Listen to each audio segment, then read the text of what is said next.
Hey mga nakatrat, samahan nyo nga kaming mamili ng mga kailangan namin sa bahay at syempre ilalabas na din namin itong dalawang bata malapit lang dito sa aming village.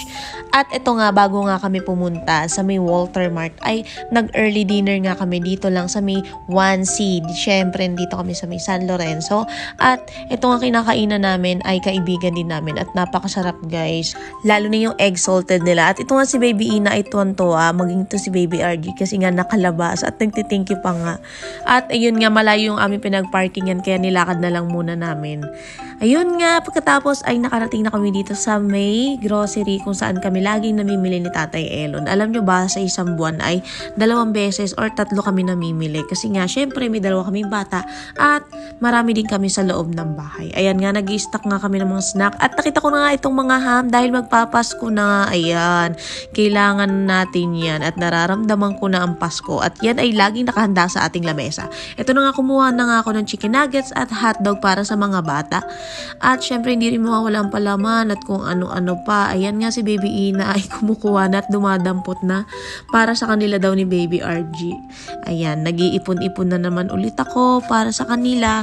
Kasi nga, syempre sa pang-araw-araw ay hindi rin talaga mawawala na kailangan ay may makakain tayo sa loob ng bahay. Kaya nag-i-stock na naman kami Tatay Elon kasi minsan nabibisi din kami sa pagtatrabaho kaya't minsan pag nag-grocery kami ay kinukumpleto na namin. Ayan. At pagpasensyaan nyo na yung boses ko kasi medyo ngunguna naman ako dahil nga nauuso na naman ngayon ang sakit kaya't mag-iingat po tayo palagi at magtitake po tayo ng vitamin C. At ito na nga, puro stock pa rin kami ng mga incans kasi syempre minsan talaga pag every morning ayan po yung aming breakfast at ito nga makakapuno na kami ng cart. Syempre hindi rin mawawala ang ating mga personal hygiene kasi kailangan natin yan. At guys, kung makikita nyo may mga pampers, si Baby RG ay nagpa-pampers at si Ina sa gabi na lang dahil si Baby Ina ay nagpa-practice na siyang magpati kaya nakakatuwa. Ito nga dalawang to hindi na mapakali. Kaya't pumunta na kami dito kung saan merong Tom's World. Ayan, pinapractice na namin ni Tatay Elon si Baby RG na mag-basketball. Kaya talagang pinag-aaral at sinasanay namin si Baby RG na ito yung sports niya. Dahil si Tatay Elon, ito rin ang hilig niya. At ito nga, habang nakakashoot si Baby RG ay tuwan-tuwa si Tatay. Kaya grabe naman yung suporta. At dahil hinahapon na nga ako, si Baby RG muna ang magti-take over ng aking voiceover. Tiina,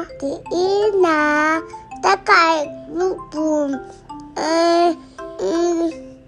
taati, taati, pupum, api taati, ina. Tiku nanay, tiku tatay, tiku ate, api taati.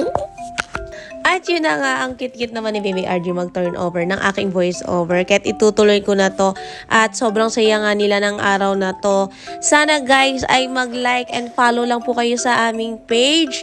At see you next vlog!